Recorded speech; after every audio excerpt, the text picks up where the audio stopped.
Be'ezrat Hashem Naaseh V'Natzliach. I want to welcome you to a brand new series, Perek Shira, the Song of the Universe.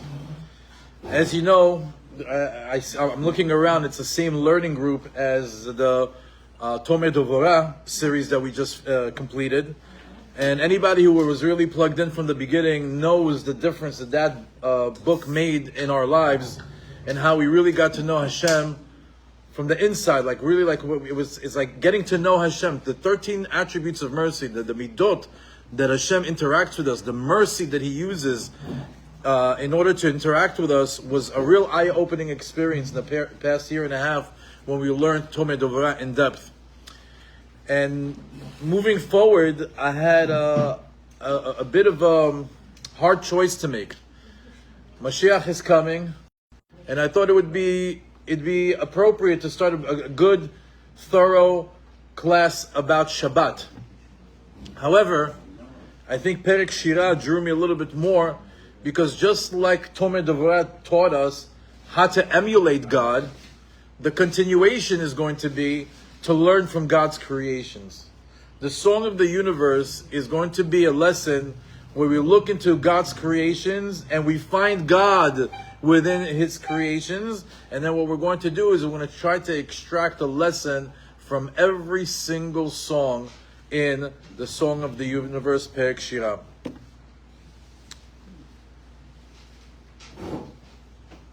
Tonight, we'll begin our introduction to Perek Shira.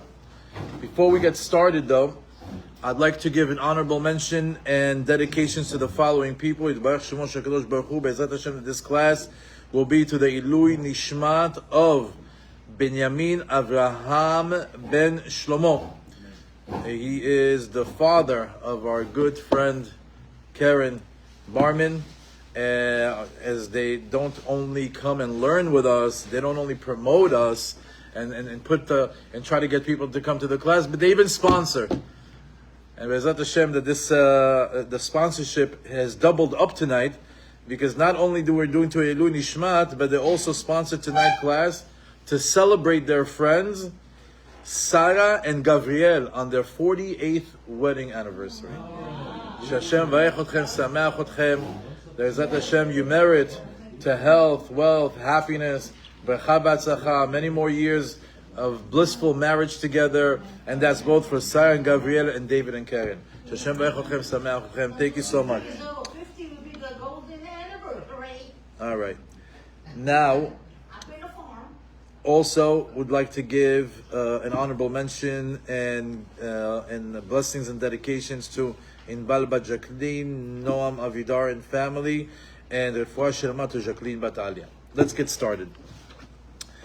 Perek Shira is famously known as the Song of the Universe. Just scratching the surface, just starting to begin to understand the journey we're about to embark on, I can tell you that what I thought about Perek Shira is already on a very, very elementary, simple level. I thought it's something that you read on a daily basis, you read it for 40 days, and something magical happens, and it's Perek Shira. Oh no. There's way more. There's way, way more to Perek Shira than just reading it as if it's a newspaper and hoping that something great comes out of it if you read it every day or if you do it for 40 days. Tonight, the introduction will serve as a discovery to the book itself before we get to the text, to the context of the content of the book, and we'll find out. We'll answer questions like, who's the author? Who's the author of Perek Shira? When should we say Perek Shira? What should we say? What promises were given to those that recite Perek Shira? Which parts of the universe are in the song? The universe is so vast. This might be a lesson that will never end. We might have 1 million items that we have to detail if it's the Song of the Universe. So how many parts of the universe are mentioned in the song? Who's the only creation not included in the Song of the Universe? And many more incredible questions and learnings for tonight and for the series. But we'll start off with some of the basics. And I do encourage people to get the book, I found a few of them that are really good in Hebrew. I found a couple of phenomenal ones in English. I'm going to make a recommendation right away. Perek Shira by Rav David Sutton. Brand new book. Came out about a couple of months ago. Interesting story about this. Me and my son have been learning Perek Shira just because I think Tzipora has the book that we're learning. Me and my son are learning from this book. He loved it because of the pictures. I loved it because it's Perek Shira. He reads it, we talk about it, it's fun. Then about like a month into it, I find out that there's a better version than just a Perek Shira, not just an explanation, but rather a book that goes a little bit more in depth. But one of my favorite authors, Rabbi David Sutton from Brooklyn. So I went on a trip, and wouldn't you know it, I happened to be in Deal, New Jersey, and I go to pray mincha in a shul, and there's a box of these books. And it says, take one and leave a $20 bill or $25 bill in the cup. And that's how I got this one. I saw it on the internet, and the day after I saw it in a box in a shul, and we got that. Huh? No. It was they had a box of that, like 20 of them in a box in a shul. And like on the honor system. If you want one, take one and just leave $25. In the deal shul, somewhere in the deal shul. So I got that one over there. Then I started to look and I found this one here. This book, ladies, grab it. It's Rebbitzin Shoshana. Never heard of her, but her work on Perek Shira is absolutely phenomenal. Probably a lion's share of the learning will be done from this book during this series. So go ahead and try to get those two books in English. Anybody wants in Hebrew, there's Orach Chaim HaKadosh on Perek Shira. We're going to be learning from it also. He didn't write a commentary on Orach Chaim, but he did mention it in many different places.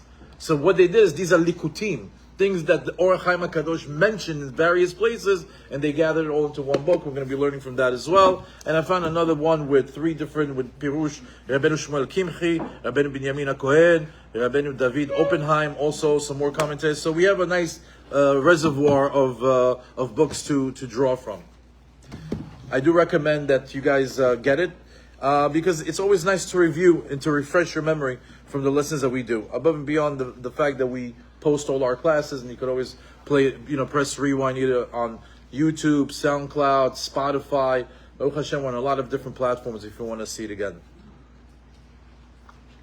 Let's get started. Perek Shira, the Song of the Universe, consists of 6 chapters. Each chapter deals with a different part of the universe. Chapter 1 will be a collection of songs that have to do with the song of heaven, earth, and their legions. Chapter 2 will deal with the songs of the day, night, and the legions of heaven. Chapter 3 will deal with the songs of plant life. Chapter 4 will be song of the birds and fish on land and sea. Chapter 5 will be song of the animals and the beasts. And chapter 6 is going to be song of the lowly creatures and beasts. So we have 6 different chapters. Each one deals with different group of creations. There's various opinions as to who wrote the book. I looked into it, and it's very interesting. And I'm going to spend some time over here just so we can get clarity on it, because it's good to know who the author is. It says in the Hagdama to Orach Chaim HaKadosh version of Perek Shira, the book of Perek Shira says, Mizmor Shir Zeh, this song, Yesodato Behare Kodesh. Its foundations are on a very high and lofty place of holiness. David HaMelech, Alav Shalom, Hu Asher Yasad Shir Zeh. David HaMelech is who authored Perek Shira. Ve'yesh Yachsu LeShlomo Beno. And some say it's actually not David HaMelech, but rather his son Solomon, King Solomon.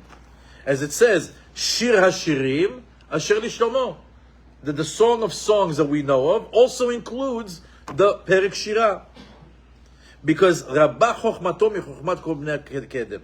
Because the wisdom that Shlomo HaMelech had was superior to all human beings or all people before him, especially since God bestowed upon him the ability to know the languages of the entire creation. He knew the language of the trees, of the animals, and he was able to actually hear the creation and understand them. So Shlomo HaMelech makes sense that he could be the author of Perek Shira. And some say that actually it wasn't them, but rather it was a braita, meaning an external mishnah that didn't make it to the Shas, and the Tanaic rabbis felt that they needed to be commemorated, so they created a Perek Shira. As Ruach Hashem dibra bahem in Torah Shonam b'mizmor la'asav, that Ruach Hashem, the spirit of Hashem came inside of them in order to produce this Perek Shira, even though that it was passed down from generations. I looked a little bit further into it, and I saw some incredible details about who's the author of Perek Shira, because they say nichleku hamefarshim. There's a machloket, there's difference of opinion to the source, to the mekora braita de Perek Shira. This braita, as it's considered, where is it from? So the Mabit says, David HaMelech alav shalom sider Perek Shira b'ruach hakodesh. He holds to the opinion that David HaMelech is the one that authored Perek Shira when he had Ruach HaKodesh. And when was this? K'shesiyem Sefer Tehillim. When he finished authoring the book of Tehillim, 150 chapters. After that, he had an additional, he reached a higher level of Ruach HaKodesh, and then he wrote Perek Shira. As a matter of fact, later on we'll see in the text, I didn't want to delve into the text because it draws you in and you have to really go into it, but later on you'll see that in the introduction, Perek Shira has its own introduction. We're doing an introduction right now for the class. Later on, probably in the next class or the one after, we'll learn the introduction to Perek Shira, that's part of it. And it says over there that when David HaMelech completed Sefer Tehillim, he got to a lofty level in Ruach HaKodesh, and he says, who's like me? He asked HaKadosh Baruch Hu, who's like me that was able to write 150 songs of Tehillim, 50 verses of Tehillim to praise you, HaKadosh Baruch Hu. And Hashem gave him the ability to understand the frog. And he heard a frog talking. And he said, וَنِזْדَمْنَا בَدَعَתُו הצפרדע ונתגלה ברוח הקודש השירה שהיא אומרת.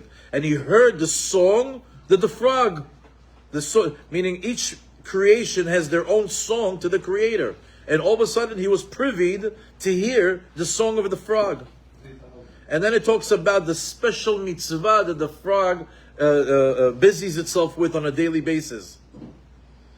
ונתגלה לו ברוח הקודש, אז גם שירת השמיים והארץ וכל צבאם. And at that moment, not only was he able to hear or understand the song of the frog, but Hashem bestowed upon him Ruach HaKodesh to be able to understand or to hear the song of the universe, of the heavens, of the earth, and all that's within it. So David HaMelech. There's another opinion that's brought in Sefer Mesaprim Tehilot Hashem, that talks about a pasuk in Mishle that says, "Vashem yishalem lach." So in Mishle, there's a verse that says, "Hashem yishalem lach." Hashem will repay you or pay you. And then Chazal come and say, "Al tikre yishalem lach, ela yashlimehu lach." Don't say that Hashem is going to pay you, but they play on the word of shalem and they make it yashlimehu, which means will complete. Hashem will complete it for you. Dehainu, who's yashlimehu lach? Who's going to complete it for you? Shlomo HaMelech is going to complete the work that David HaMelech Tehillim with Perek Shira. And why would that be? It says, Ki Shlomo, welcome Robinson, Ki Shlomo bechokhmato tiken Perek Shira zeh. Shlomo, with his wisdom that was bestowed upon him, that he was endowed, that HaKadosh Baruch Hu gave him For all, those of you that know the story with Shlomo HaMelech and his conversation with God, that Hashem gave him chokhmah, vaychakem mikol adam, that he was the smartest man to ever live. He was wiser than any man to ever walk this earth. And it says that with this wisdom that God bestowed upon him, haya mevin b'lishon ba'alei ha'chaim, he understood the language of animals. He was able to understand the language of creatures. As it says, "Vaydaber el ha'etzim, al ha'be'ama, al ha'of, al ha'remes, al ha'dagim." He was able to speak to the trees, to the animals, to the birds, to the insects, even to fish. Klomar, shepirsem shirat kol otam minim ba'olam. He would go, he would speak to every creation, he would find out what's their unique song in the universe, and he sort of like did a collection of all these songs that he got from the creations, and he wrote Perek Shira. There's another opinion that David is the author, but it was forgotten, and Shlomo with Ruach HaKodesh brought it back. So it was a tag team. Another opinion that it was David HaMelech and Shlomo HaMelech. There's another opinion in Sefer Pi Eliyahu that says that Rabbi wrote it. Rabbi wrote the book, as it says in the beginning of Perek Shira, Amar Rabbi, Kol ha'osek bePerek Shira ba'olam hazeh, ma'id ani alav shu ben olam haba. Later on, in the classes that we'll have in the future, you'll see that the opening line to Perek Shira is Rabbi Yehuda Anasi says, anyone who busies themselves, learns, toils with Perek Shira, that he says, I testify that he'll be a success in this world and the next.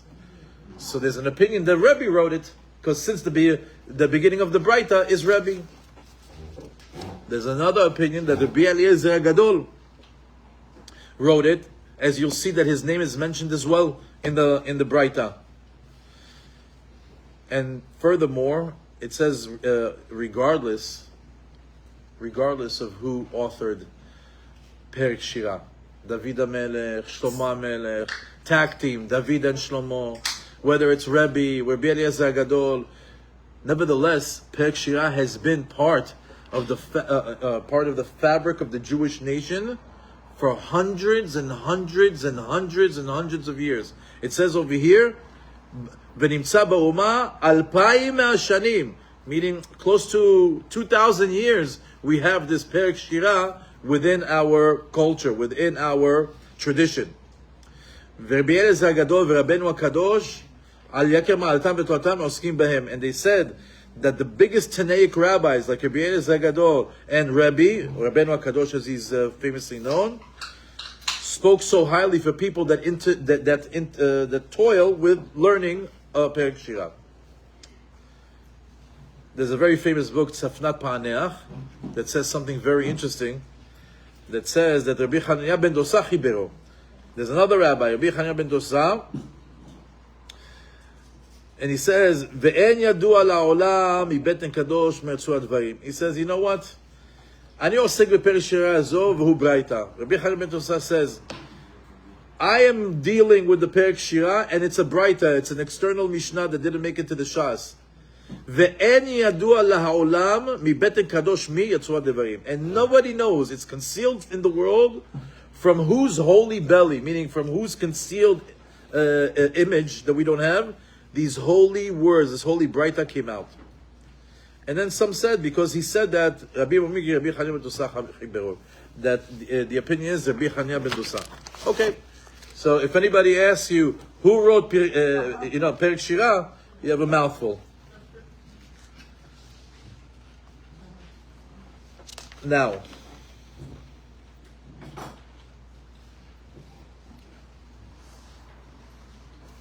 something interesting to know about Perek Shira. What's so special about it?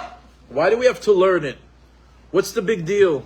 Why do Tanaic rabbis are so, say these grandiose guarantees? You'll be a success in this world. That will soon you'll see. They say a lot more, but you'll be a success in the Olam Haba. So what's ma'alat v'sgulat Perek Shira? What is the loftiness and the segula? What's so auspicious about the learning of the song of the universe? Rabbeinu Bachya says, Hashira kmo tefillah. He says this shira, that maybe in modern Hebrew, you think it means a song, right? Like you think it's going to be like a guitar, a piano, a flute, and there's some sort of a tune to it. He says, no. Shira, this shira is not what you think shira. It's actually a tefillah. It's actually a prayer. Hayachid or Rabbi Mamrim Shira, Mamshichin habracha mimala lemata. Whether you do it individually, or if you're going to do it collectively as a group, Perek Shira has the power to bring down blessings from up above. So right away we're getting introduced to the power of Perek Shira as being a conduit, a pipeline that's able to bring blessings into the world. Whether you do it individually or collectively. Furthermore, the Mabit says it's on a higher level than Tehillim. Could you imagine? Now we know Tehillim is Tehillim. You come to tell me that Perek Shira is higher than Tehillim? So I would half accept that because David HaMelech is the author. And when he completed Tehillim, he reached a level higher, a higher level because he had Ruach HaKodesh. So okay, so if he authored this after Tehillim, when he was on a higher level of Ruach HaKodesh, I can understand that it could be possibly on a higher level than Tehillim.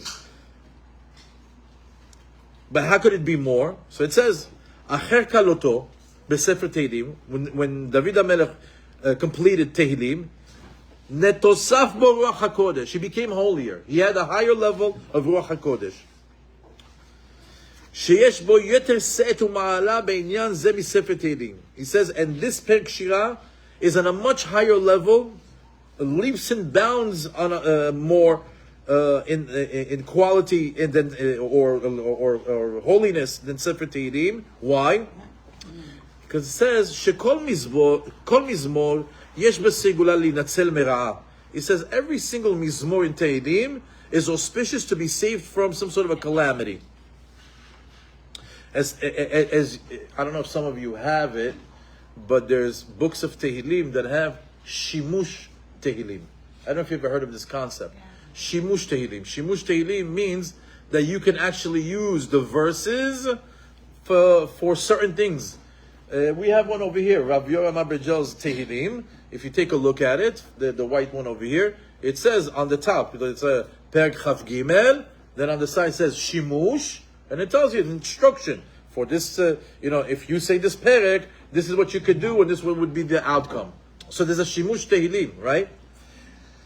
So Tehillim has that power as well. You can be saved from a calamity, from a war, from a sickness, from a bad neighbor, whatever it is. You say a Perek Tehillim, and you have a Shimush Tehillim. Comes the Mabit and says, wait. Perek Shira is on a higher level. Because when you say it, it's an all-inclusive protection. Tehillim is tactical, surgical. One Perek, one thing. One Perek, one protection. Comes Perek Shira, says all the ra'ot, all the things, all the calamities, all the disasters, all the trials that a person might come to is included. And all the things that a person needs. Tzorech chayut ha'adam. All the necessities of a person's life can be drawn into the person by Perek Shira. So we can see, okay, Tehillim is great. 150 chapters, but Perek Shira, David HaMelech was on a higher level. And he was able to, even though there's Shimush Tehillim, they use one Perek for one need that you might have. Perek Shira is an all elixir, right? All-inclusive protection. As it says in the beginning of Perek Shira, Rabbi Eliezer HaGadol העיד שכל העוסק בפרק שירה זו בכל יום שהוא בין העולם הבא וניצור מפגרה. It says, Rabbi Eliezer HaGadol says that anybody who reads or deals with Perek Shira every single day, he gets a guarantee that they're going to be part of the next world, עולם הבא, וניצול מפגרה, and he gets a protection from any calamities. Okay. Some more interesting things that were said about Perek Shira. Baal Shar Shimon writes about Perek Shira. Anybody who העוסק בפרק שירה, anybody who reads פרק שירה, הרי הוא מזומן לעולם הבא בלא דין ובלי ייסורין. Could you imagine? You have an invitation to the next world with no judgment and no afflictions. Wow, well, you have broad shoulders to say that. בלא דין וייסורים של חירות הקבר, no judgment and afflictions when a person is in the ground. ובלי דין וייסורים של גיהנום, and with no judgment and afflictions of Gehenom. And in additional book, Knaf Rananim says that anybody who reads Perek Shira לא ירגיש כאב ודוחק הפרנסה, will not feel the pain or the pressure of livelihood, of parnasa. Furthermore, in the book Mesaprim Tehilot, Hashem says that even dangerous animals will never be able to harm him. Who's scared of a dog? Who's scared of cats? Who's scared of horses? Who's scared of wild beasts? I don't know. For people that are scared of animals, if you want to never be scared of an animal again, study Perek Shira. Look what it says over here. אם ייפגע האדם בחיות רעות, מהבריות המזיקות, he says, if he ever finds himself in a situation, I don't know, I mean, we live in Miami, Florida, I don't know when this would happen. Maybe an angry lizard, I don't know, if we're maybe in South Africa, or you're in the Serengeti, maybe if you're in the Amazon, you might utilize this more, but it's worth mentioning. It says, if you ever come across a wild animal, a dangerous animal, a predator, turn your head to the heavens, pray to God to save you with all your might, and then take a look at that animal and say the song of that animal. And when you say the song of that animal, and by the way, song means it's typically a pasuk. Usually it's just like, it's really one or two verses. You'll see each animal really has just one pasuk that's their song. But nevertheless, you say the song of that animal and they go away. So there's a story of a guy, that was riding a horse. And while he was riding a horse, he had a band of wild... no.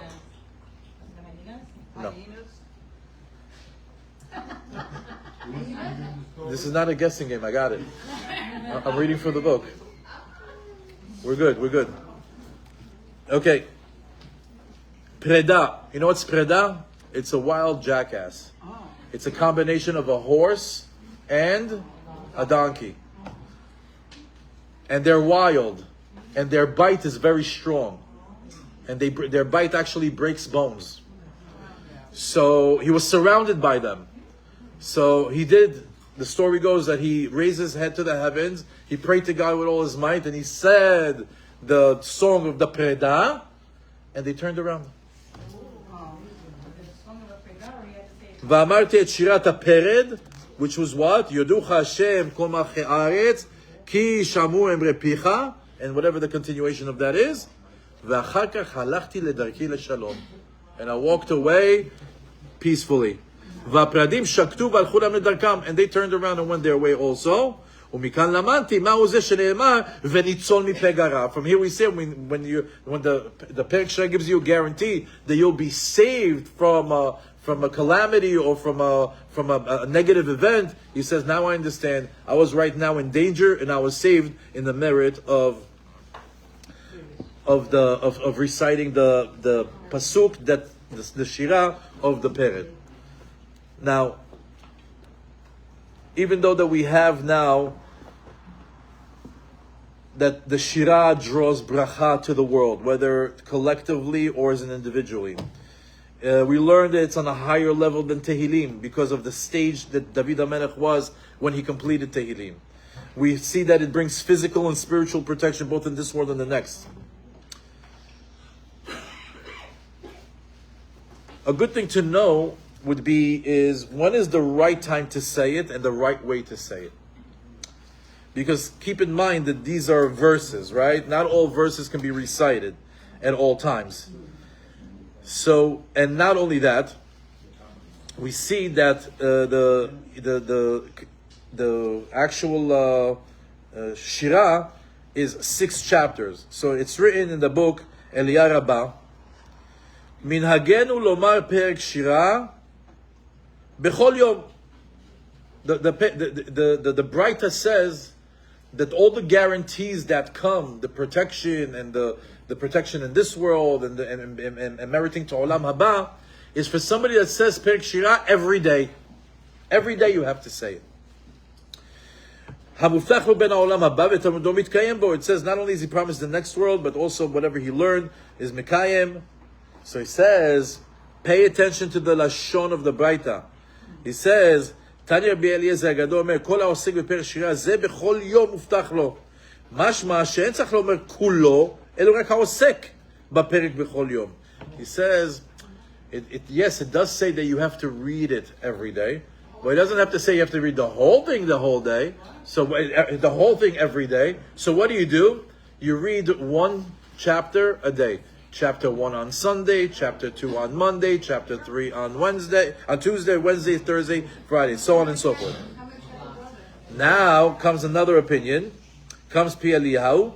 מביא כמצווה על כל ירא שמיים ואומרו מדי יום ביומו את כל הספר שאינו מובא על חתם סופר שאינו גומר בכל יום. Just like the חתם סופר that was able to say it every single day fully. There are some sidurim, both for men and for women, that you'll find in the back of the sidurim that have Perek Shira. It's a very popular thing. And there, in the sidur, I believe, of Rabbi Yoram's sidur, you'll see there's a few things at the end of Shachrit that they recommend you say. Tikkun HaKlali, Parashat Haman, Perek Shira is over there. So, if somebody is serious about, their spirituality, then, if tefillah is at 7:45, you don't show up at 7:45. And if tefillah finishes up at 9, then you don't leave at 9. If you're serious about your tefillah, then what you do is you show up a little bit earlier. You can show up at 7:30. And maybe at 7:30 you knock out a Perek Shira. Or maybe you're not the first one to leave the shul. At 9 o'clock, you stay a little bit longer, and you spend another 5 or 10 or 15 minutes, depending on how fast or how slow you read, and you add Perek Shira. Meaning, even if we have to do it on a daily basis, or just a section of it on a daily basis, it's not a big deal. It really isn't a big deal if it becomes part of your routine. So we have here the opinion is, when do we say it? Every day. How much? All of it? Or you could do even the section for that day.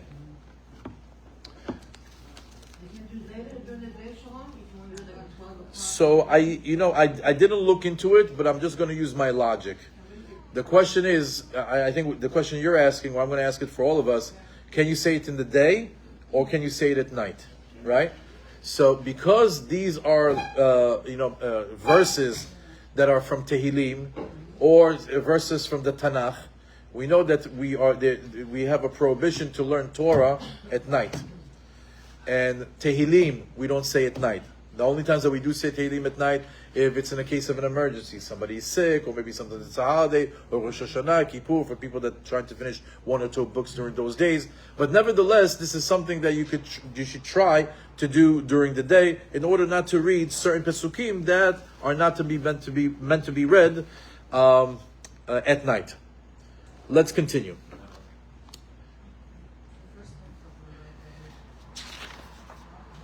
This next learning reminded me of Tomer Devorah. If you recall, Tomer Devorah told us, drew from the section of Masechet Rosh Hashanah with the conversation that HaKadosh Baruch Hu had with Moshe Rabbeinu when he taught him how to pray, and he told him, Kol ha'oseh kamoni, right? He says, anybody who does like me, which was what? He says, put the talit like a chazan and recite the 13 attributes of mercy, guaranteed that his tefillot won't come back empty-handed, and there'll be a Yeshua. So he said, oh, that's pshat, that you just read it. Comes Rabbeinu Bachya and says, no. He says, no. What you have to do is you have to learn it. You have to understand it. And once you learn it and you understand it, when you recite it, you have a better understanding of it, and you have better kavanah. Then comes the Kabbalists. Come the Kabbalists and comes Rabbeinu, the Ramchal, and I'm sorry, the Ramak, Rabbi Moshe Cordovero. And what does he say? It doesn't say Vayomar Kaseder Hazeh. You shouldn't say it like this, but it says Vayaseh Kaseder Hazeh. And because it doesn't say Vayomer, which means to recite, but Vayaseh, which to do, which means that what? You have to do these 13 attributes of mercy. You have to act, you have to emulate God. You have to do as Hashem does. So when you emulate God through the 13 attributes of mercy, in return, you're able to activate the 13 attributes of mercy in your life. And we said that the third bonus is that Hashem's bring mercy upon the world. On that same train of thought or learning is what's going to be mentioned over here for Perek Shira. He says, again, he brings the Mabit again. He says, don't think that reciting Perek Shira is where you'll be able to activate all these segulot, or if you really begin to understand what Perek Shira is. Vaday ikar hakavana b'emret Perek Shira hi havana. The most important thing about Perek Shira is that you understand what you're saying. To just read and to not understand is not going to be the same efficacy. You have to understand it and you have to look into it. You have to study the Shira. As it says, Kol ha'osek b'shira, not Kol ha'omer b'shira. Meaning anybody who actually toils, learns, studies, understands, internalizes the Shira, who's able to activate all the things, all the segulot, all the promises that come with Perek Shira, not just the one that recites. So we see that, first of all, I can say for myself, all I did up until now, I always just said it. I just read it. And I thought that reading it was enough. But from here, they're medayik on the wording. Kol ha'osek, lo kol ha'omer. Which basically means you have to learn it. What does the wheat say? What does the horse say? What does the wind say? You have to understand what each creation is saying. Learn it, understand it, see if there's anything to extract, to learn from it, and then you really are living out the song of the universe. So here we see that the most important thing, inyan ha'osek hu ladat inyanei advarim ubechavanatam letoelet tekabel musar. The whole idea of even dealing with Perek Shira is to understand, internalize, and grab musar. Get some sort of a lesson, a life tool. That you learn something from an ant. That you learn something from lightning. That you learn something from a duck. And that takeaway is is really what Perek Shira is all about. And he says something incredible over here. Harav Gaon, Rabbi Shaul Mariri, to his books, to the Askama of Sefer Siach Yitzchak, he says, En dome mi sheshone Perek Shira 100 פעמים בקריאה פשוטה למי ששונה אחת שהיא 2 עם פירושו. He says you can't compare somebody who said Perek Shira 100 times to somebody who learned it properly 1 time or even 2 times. Learning it properly 1 time, 2 times is more effective than reading it without understanding 100 times. And that's what we're doing today. That's what we're embarking on. We're going to unpack the deep wisdom that's in Perek Shira in order to understand it. So Perek Shira becomes alive. And we understand every single part of it. And by doing that, because I don't know about you guys, Tomer Devar, I'm still living with it. I'm still living with that book. I'm still living with those lessons. I still see the 13 attributes of mercy in every part of my life. Oh, this is the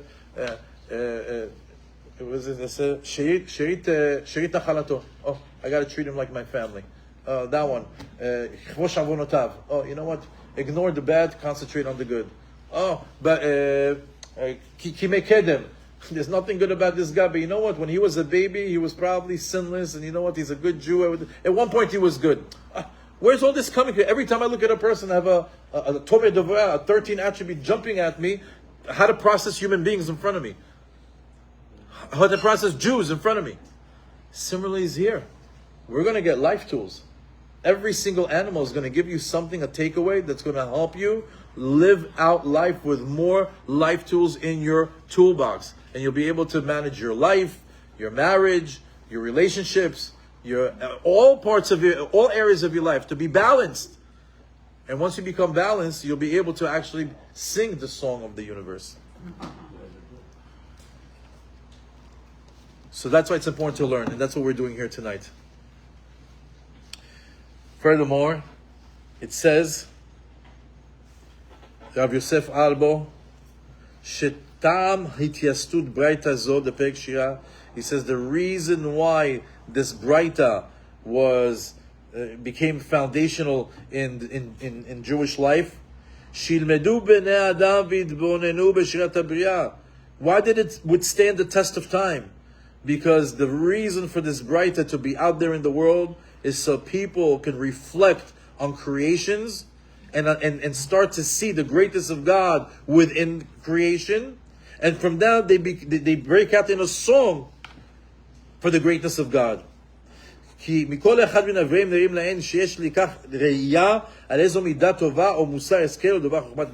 as soon as you start to take a look at the wisdom of creation, you're going to be able to take either a good attribute, or a good life lesson, or acquire wisdom, or use your intellect, meaning it's going to broaden your horizon. It's going to open up you're going to go wide angle on seeing the universe and seeing God in a different way by understanding His creations. Just like we saw God in a different way at the end of the 13 attributes of mercy, we're going to see God in a different way now when we study His creations and the greatness that He instilled inside of them. In Masechet Eruvim, on the 100th page, on the second side, it says, Amar Rabbi Chiya, we spoke about this earlier. Mai dichtiv melafenu mi behemot haaretz. Why does it say that we're going to be able to melafenu yalfinan? The word means to learn. That we learn from the animals in the land. What do we learn? Zo preda shekorat umashtenet. He says, "Oh, you know what you're going to learn when you see the donkey. How do you say korad? Bending down to urinate. You're going to learn something from that. He says also you're going to learn from the birds. What?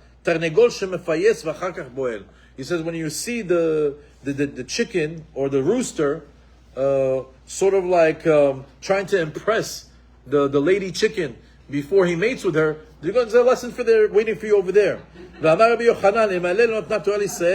He says if the Torah wasn't given to us, imagine if there was a reality that the world had no Torah, we would actually learn the greatness of God through animals. We would learn modesty from a cat. We'll learn not to be thieves from an ant. And not to have improper relations from a pigeon. We would literally look around and we'd sort of like discover God through the animals.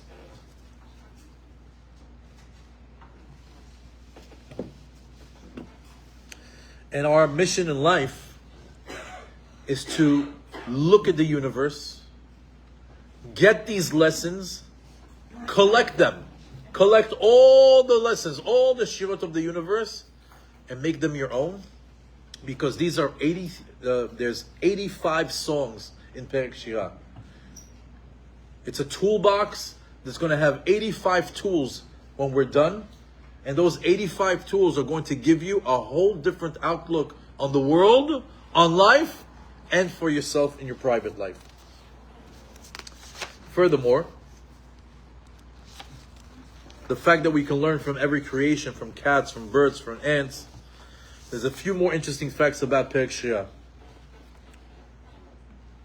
Why is it called Perek Shira? I want to bring to your attention Dikduk. Right? proper Hebrew, proper grammar, right? If I have 6 chapters, it should be what? Perek Shira. That's in plural. But it's called Perek Shira, singular. Why is that? Just like we have Pirkei Avot, right? We have Pirkei Avot. That's because there's several chapters, right? Pirkei de Rabbi Eliezer, because there's several Pirkim, several chapters. Why is Perek Shira that has 6 chapters called Perek Shira in singular form? And the answer is because Perek Shira is the singular song of the universe. And each chapter includes a part of the creation of the universe. In order for the song to be complete, it has 85 different parts. Meaning, even though that we're learning it through 6 different chapters, but those 6 different chapters are going to be completed, and then they become a complete perek, a complete song. Meaning, if we don't complete all of it, it's not a complete song. It won't be a song of the universe. Each chapter includes a part of the creation of the universe. And after 85 chapters, a full song is completed, and it becomes one perek with 6 parts of 85 songs. Ironically, the number 85 has the gematria, the numerical value of pe, mouth. Pe, hey, is 85. What's interesting about that? When you're about to sing a song, what do you need to use? Your mouth. However, something even more interesting about this gematria of 85 is that when the song is complete, it needs to be recited.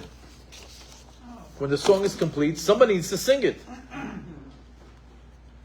Who's the only creation not mentioned in Perek Shira? Adam, the human being. The song of the universe has everything included except for man. What?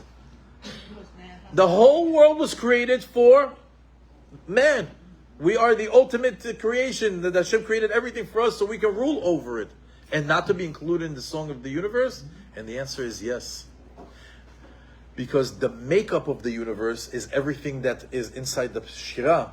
And then it's upon us to put all that's in the universe inside of us and use our peh to sing the song of the universe. To understand this, we have to go a little bit deeper.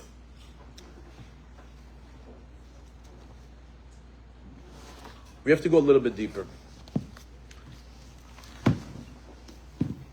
Baruch Hashem, the year just started, so the concept of Bereshit is still fresh in our mind. So in Bereshit it says, in Perek Aleph, Pasuk Chav Vav, in the first chapter, the 26th verse, it says, Vayomer Elokim, Naaseh Adam betzalmenu kedmutenu. That's all we need. וירדו בדגת הים, ועוף השמיים, בבהמה, בכל הארץ, כל הרמס, הרומס על הארץ. Wow, it's so interesting. It's actually, the whole pasuk is relevant. It says that, and God said, let us make man in our image, in our likeness, and they shall rule over the fish of the seas, the birds of the sky, and over the animal, the whole earth, and every creepy thing that creeps upon the earth. Okay. Why in Bereshit, we have an obvious question, if there's only one creator, if HaKadosh Baruch Hu is the only creator of the world, why is the pasuk in plural? Let us make man. What do you mean us? Who's us? Hashem, you're the only creator. You make the whole world by yourself. Every single creation is your creation. What is let us make man? Rashi tells us from here, we learn derech eretz, that when you're surrounded by people, you don't make a decision on your own. You say, hey guys, what do you think? Or you know what, I'd like to get everybody's opinion. Out of derech eretz, even though that he's the creator, he doesn't need nobody's opinion. He doesn't need any angel's opinion on how to create man. Nevertheless, it says, let us make man. Rashi brings the famous opinion that it was for derech eretz. There's another opinion, another explanation that our sages explain, that God used this expression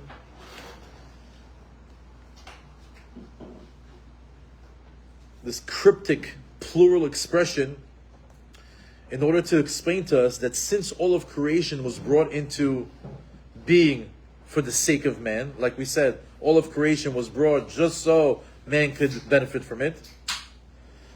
The spiritual essence of every element in the universe should be included in man. Meaning we know that everything in the universe has a ministering angel. There's not a blade of grass that doesn't grow unless its ministering angel hits it and tells it, grow. There's not everything. Bereshit bara Elokim et hashamayim ve'et haaretz. Hashem first created the heavens and the earth. What's in the heavens? Angels. What's in the earth? Creations. Every single creation in the world has a ministering angel. There's an angel for the ocean. There's an angel for trees. There's an angel for a blade of grass. So since all the ministering angels for all of creation were there, he says, everybody give a piece of yourself. Give a piece of yourself, and from all your pieces, I'm going to create man. That's what he's saying over there. The spiritual essence of every element in the universe should be included in man. It's as if everything and everyone collaborated in the creation of Adam HaRishon by giving him a part of themselves. And that's why HaKadosh Baruch Hu says, let us make man. So thunder is inside of me. Elephant is inside of me. There's not a wind isn't. There's not a single thing in the universe that's not inside of me. And now, hold on. This actually explains what we say every day. What do we say every day? When we finish Korbanot. Very interesting. Yehuda ben Tema Omer, very famous Mishnah. Heve'as kenamer, be brazen like a leopard. Like a leopard? Why is he telling me to be like an animal? V'kal kanesher, light like an eagle.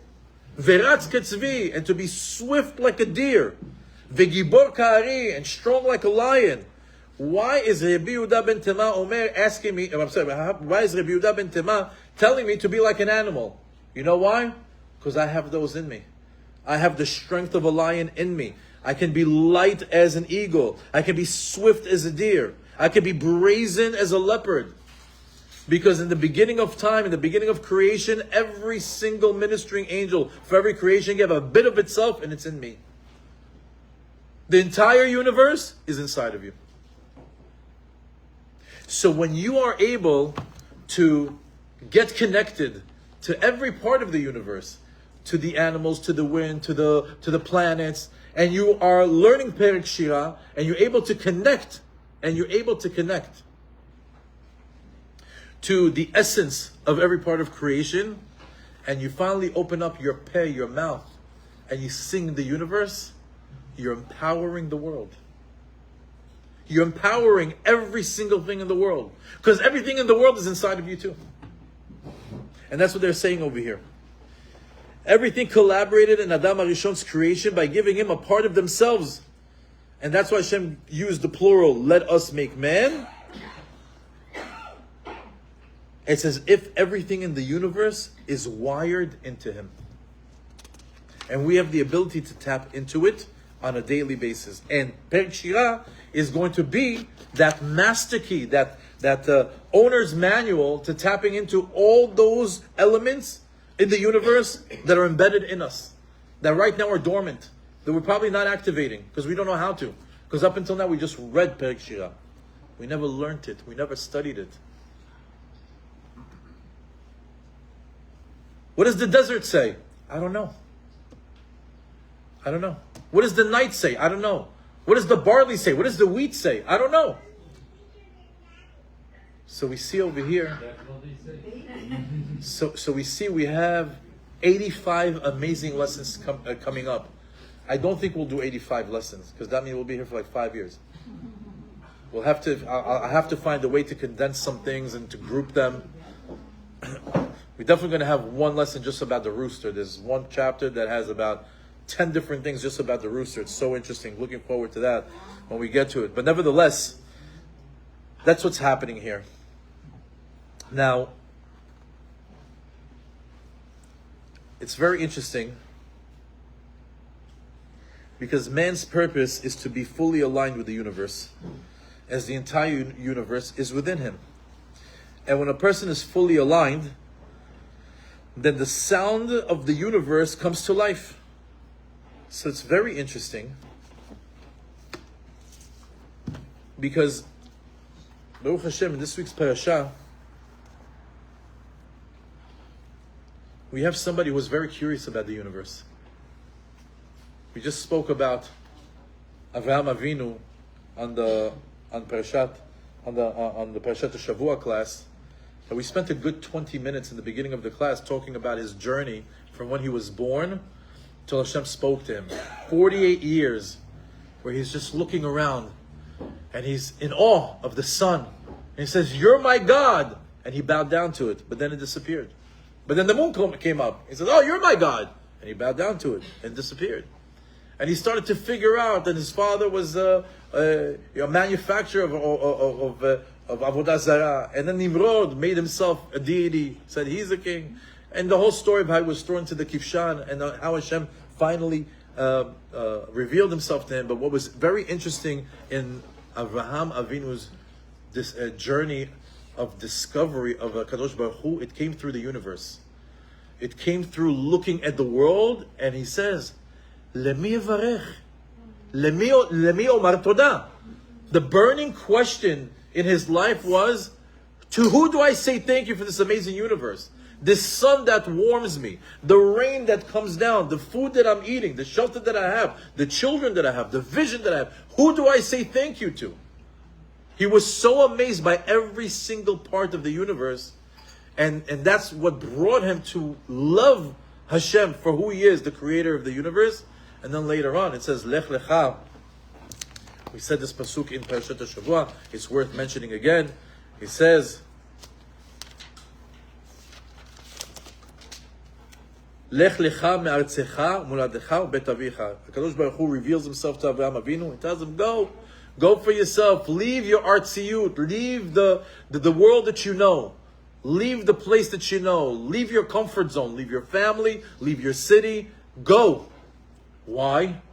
Because up until now, your curiosity brought you to discover me. Why do we live in the olam? Why is the world called olam? Because it's ha'elem. Hashem is hidden, concealed in this world. Anybody who looks for God will find God. He says, you're searching for me? You found me in the sun. You found me in the moon. You found me in the universe. Now I'm going to reveal myself to you. And that's what we're going to have over here. We're going to find God through looking at His creations. And that's why it says in the Pasuk,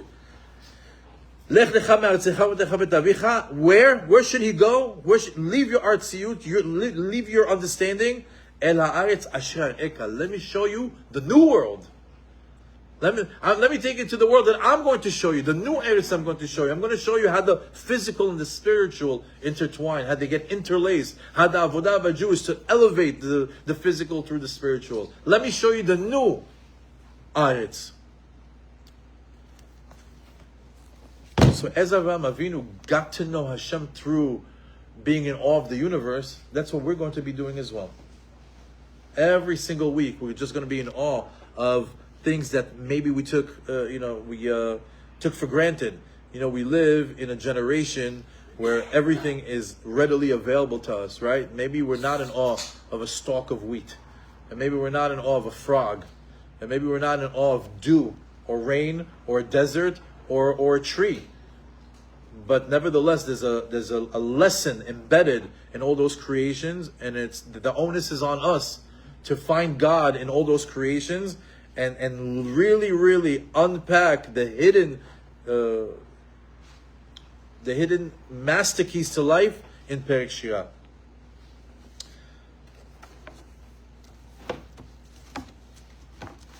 Avraham Avinu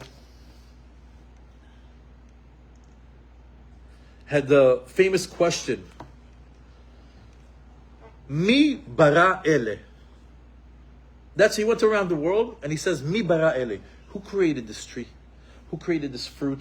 Who created this grass? Who created this donkey? Who created this horse? Who created this person? Who created? Who created? The famous pasuk that says, Se'u marom einechem ur'u mi bara ele? Lift your eyes to the heavens and ask, who created this world? Now, where is Avraham Avinu hinted to in the Torah? First time. Does anybody know? Where was Avraham Avinu hinted to in the Torah? The first time. Before that. In the chronological order of the people, the active generations. Yeah, but it says that hinted to. Where's it hinted to? Not straight out. Okay. It's in Sefer Bereshit, in Parashat Bereshit.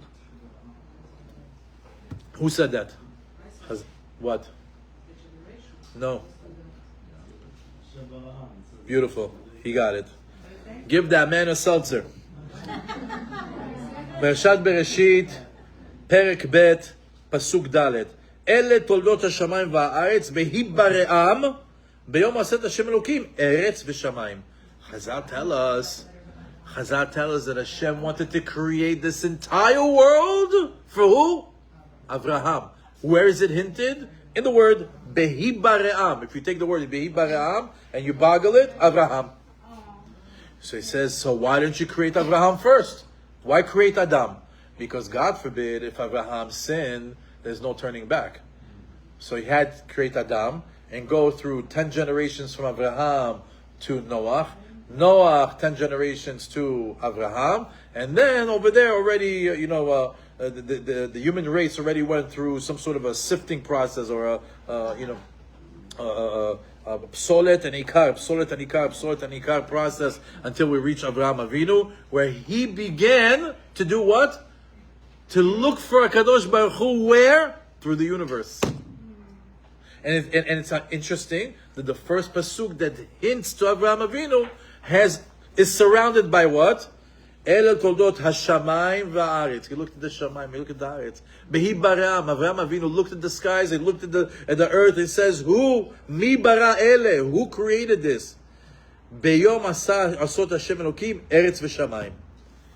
It's very ironic that Avraham Avinu's first mention is with the universe around it. So Avraham Avinu itchil lechapes et haboreh. Avraham Avinu started to begin a search of the Creator. Why?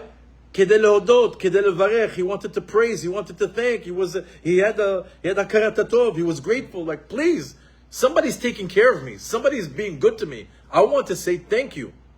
And he began he got to know the Creator through the creation. And this is the same path that we're embarking on tonight.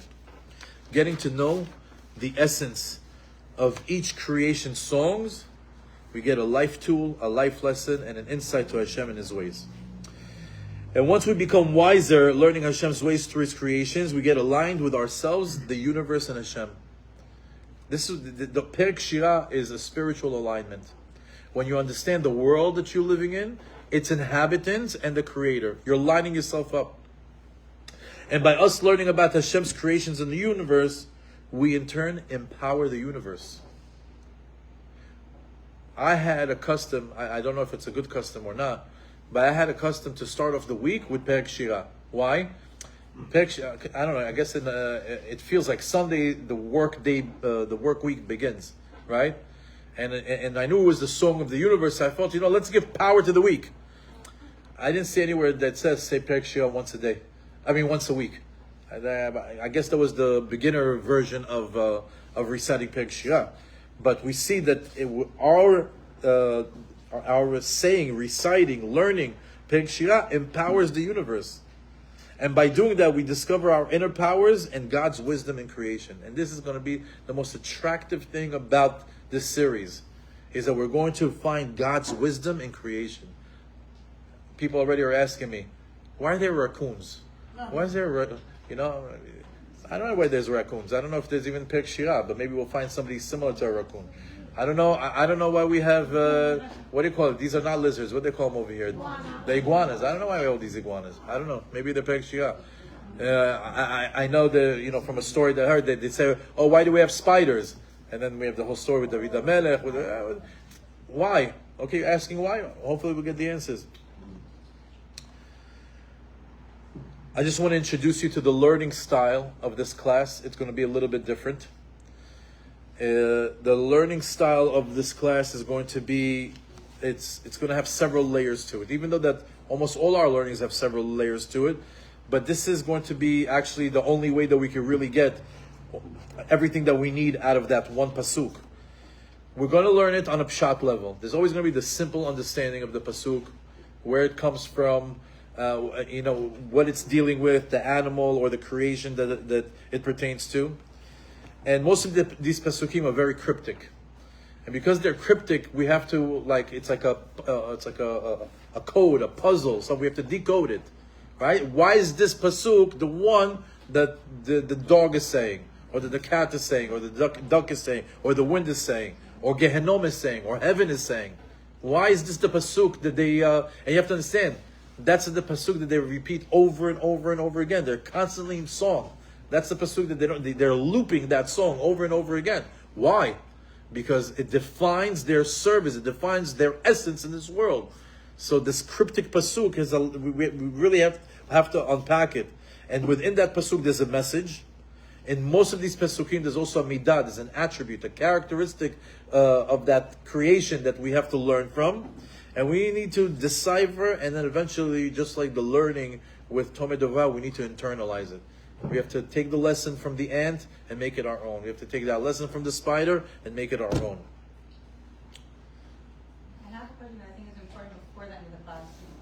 Not right now, please. I'll be done in a few minutes and you can add. Now, I don't know if we'll do 85 lessons, because there's a lot of lessons that I don't know how these lessons will unfold, because I do want to get to Shabbat before, and to help to bring Mashiach. But I think this class will add 15 minutes of reading to your life. It's a disclaimer. I'm letting you know. You're probably going to have to put 15 minutes a day out of your life and begin to connect to the Shira and begin to connect to the class in order for it to really be meaningful when we learn. So find that 15 minutes. Say it in Hebrew, say it in English, say all of it, say just the section of that day, the first chapter for Sunday, the second chapter for Monday, the third chapter for Tuesday, so on and so forth. But I think this class is gonna require you to do this reading just so you can get connected to it. It's unlike Tomei Devorah, where we learned it and we need a lot of examples to understand it. But this is like an actual text. The more we learn it, the better it is. Now, whether it's the whole Perek Shira, whether it's a section a day, once you understand the depth of the Shira, you'll be able to activate the segulot of the song of the universe. All these auspicious things, all these auspicious promises that are made, they're part of the text. They're literally part of the text. So I just want to read something about the segulot, and with this I'll conclude. It says that reciting Perek Shira is a tremendous segula. The Mabit, a Mekubal from Tzfat, from the 16th century, says that it's a segula for many things, including all types of salvation. Like I said, it's an all-encompassing segula.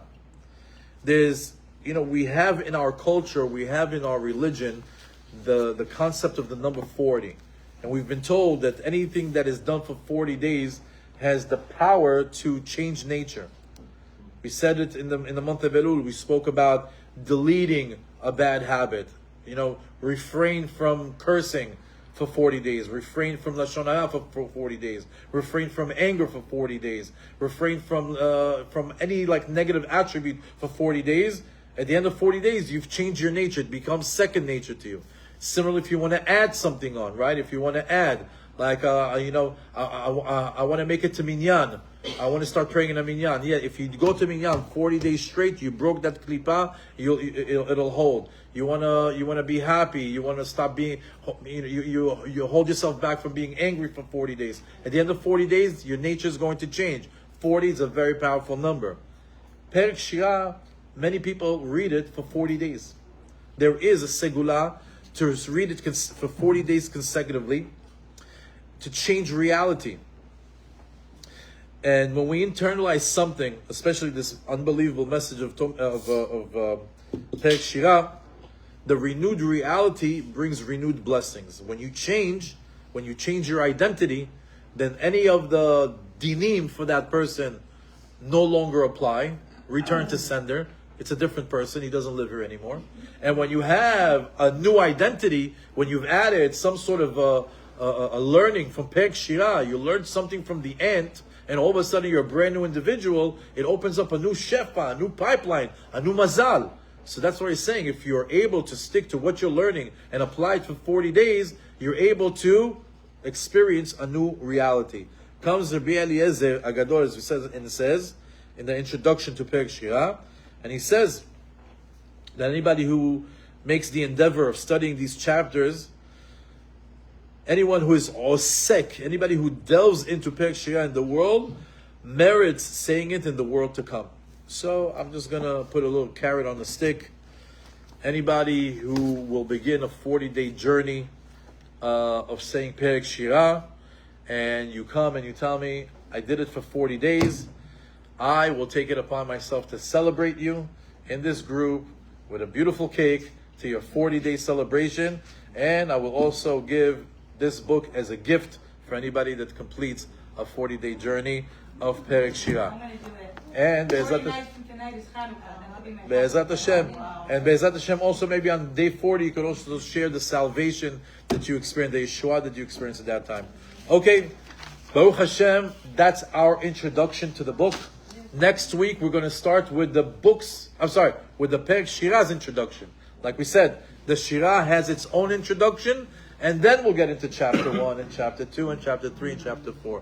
So Hashem v'ayich otchem v'sameach otchem, looking forward to this new learning, to this new series, and Be'ezat Hashem that all the segulot and all the yeshuot that this Perek Shira promises will come to all the people that started with us. And Be'ezat Hashem, you all be here also for the siyum, and the Be'ezat Hashem we merit, like we said on Tomei Devorah, even if we get 1 out of the 13, we won life. I believe it's the same thing here.